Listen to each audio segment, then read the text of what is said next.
श्री स्वामी समर्थ. पावसाळा म्हणजे थंड हवामान, भिजलेली भाजीपाला, बुरशी आणि स्वयंपाकघरातील ओलावा. अशा वेळी आपल्या किचनमध्ये जर योग्य काळजी घेतली नाही तर अन्न सडायला लागतं, मसाले खराब होतात आणि कीटक वाढतात.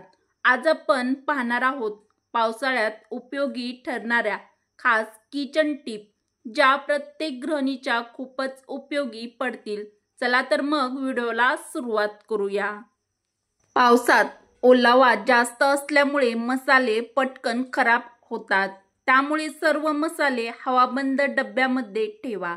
डब्यात थोडं खडं मीठ ठेवा, त्यामुळे ओलावा शोषला जातो आणि मसाले लांब काळापर्यंत टिकतात. मसाले कधीही गॅसजवळ ठेवू नका. तेथे उष्णता आणि बाष्पामुळे ते लवकरच खराब होतात. तर पावसाळ्यामध्ये मसाले खराब होऊ नयेत यासाठी ही ट्रिक्स फॉलो करा. Tip number 2. तांदूळ, गहू, डाळी यामध्ये पावसाळ्यात कीड लागण्याची दाट शक्यता असते. त्यामुळे साठवण करताना हवाबंद डबे वापरा आणि त्यात लवंग किंवा वेलची टाका. तुम्ही एका कापसाच्या पुडीत हे ठेवून डब्यात ठेवू शकता. कीटक फिरकणार देखील नाहीत. Tip number 3. पावसात भाज्या भिजलेल्या असतात आणि लगेच सडतात. भाज्या आणल्यावर लगेच कोरड्या फडक्याने पुसून घ्या. भेंडी, कोबी, फुलकोबी सारख्या भाज्यामध्ये वाळवी किंवा कीड येण्याची शक्यता असते. त्या वापरण्यापूर्वी गरम पाण्यात बुडवून ठेवा. Tip number 4. कांदे आणि लसूण पावसात पटकन सडतात. त्यासाठी ते पूर्ण कोरडे करून कापडी पिशवीत किंवा छिद्र असलेल्या टोपल्यामध्ये ठेवा. आलं सुद्धा लवकर सडतं, त्यासाठी ते मातीशिवाय आणा आणि फ्रीजमध्ये पेपरमध्ये गुंडाळून ठेवा. Tip number 5. लोणचं आणि पापड हे पावसात बिघडतात, कारण त्यात ओलावा जातो. लोणच्याच्या बरणीत वरून थोडं मोहरीचं तेल ओता. तर हे तेल ओतताना थोडंसं अगोदर गरम करा व नंतर ते थंड करूनच त्यामध्ये लोणच्यामध्ये घाला. यामुळे लोणचं टिकतं. पापड आणि सांडग्यांना हवाबंद डब्यात ठेवण्याऐवजी कोरड्या ठिकाणी आणि हलकी हवा खेळती अशी जागा निवडा. Tip number 6. हे पदार्थ ओलाव्यामुळे गाठी पडून खराब होतात. त्यासाठी डब्यात सिलिका जेलच्या पुड्या ठेवा. जसे आपण नव्या बॅगेमध्ये पाहतो तसेच हे डबे नेहमी कोरड्या चमच्यानेच वापरा. Tip number 7. पावसात किचनमध्ये बुरशी, वास आणि कीटक वाढतात. त्यासाठी दररोज गॅसजवळ आणि सिंक भाग कोरड्या फडक्याने पुसा. आठवड्यातून एकदा गरम पाण्यात मीठ घालून किचन पुसून घ्या.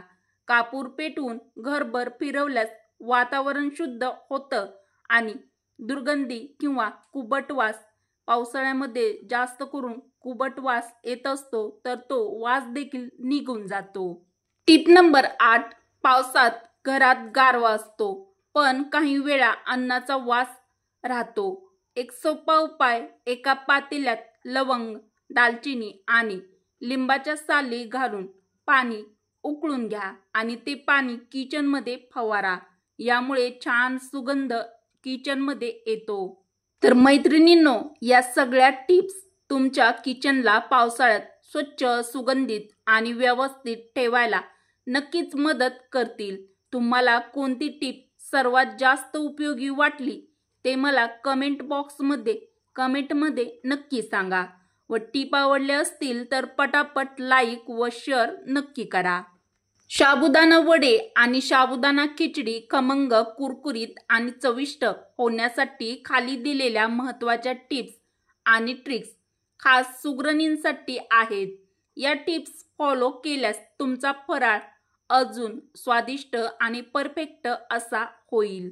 साबुदाणा निवडताना मोठे मोती साबुदाणे वापरा. खिचडी किंवा वडे करताना छोटे दाणे चिकट होतात. त्यामुळे मध्यम किंवा मोठे मोती असलेले म्हणजेच मोठे आकाराने असलेले साबुदाणा चांगला. Tip number 2. शुद्ध व चमकदार दाणे घ्या. यामुळे चव आणि टेक्स्चर दोन्ही देखील छान मिळते. भिजवण्याची योग्य पद्धत. Tip number 1.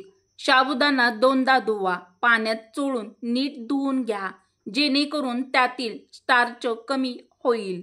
Tip number 2. फक्त बुडेल इतकं पाणी घाला, म्हणजे साबुदाण्याच्या पातळी इतपत पाणी ठेवून भिजवा. जास्त पाणी टाळा. Tip number 3.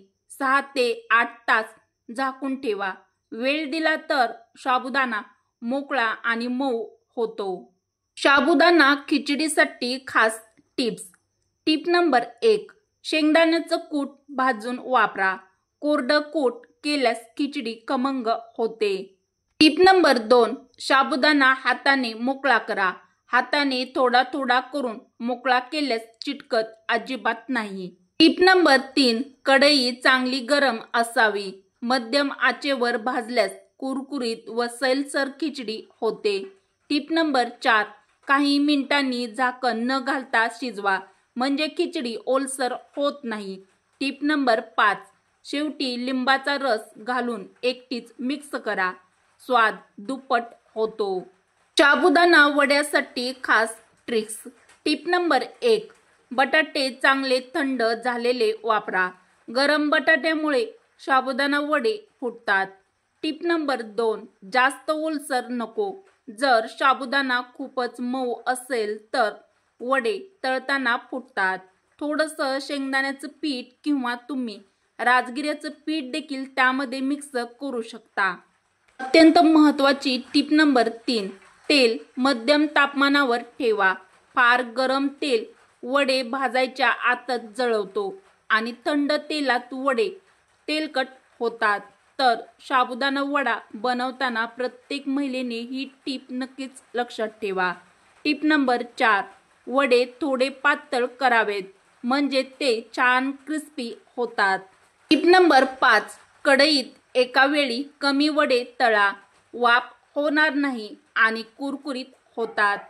अतिशय महत्त्वाची पुढील ही टीप आहे, प्रत्येक महिलेने व प्रत्येक सुगरणीने लक्षात ठेवण्यासारखी. फराळाच्या दिवशी तयार करत असाल तर सर्व साहित्य आधीच रेडी ठेवा, म्हणजे वेळही वाचतो आणि चवही टिकते. खिचडीसाठी साखर, लिंबू आणि हिरवी मिरची याचं संतुलन योग्य ठेवा, म्हणजे चटपटीत खिचडी तयार होईल. जर या टिप्स तुम्ही फॉलो केल्या तर तयार होईल चविष्ट, खमंग, मोकळी आणि कुरकुरीत साबुदाणा खिचडी आणि परफेक्ट साबुदाणा वडे, जसे हॉटेलमध्ये भेटतात अगदी तसेच. उपयुक्त टीप आवडल्यास आपल्या चॅनलला सबस्क्राईब, लाईक, शेअर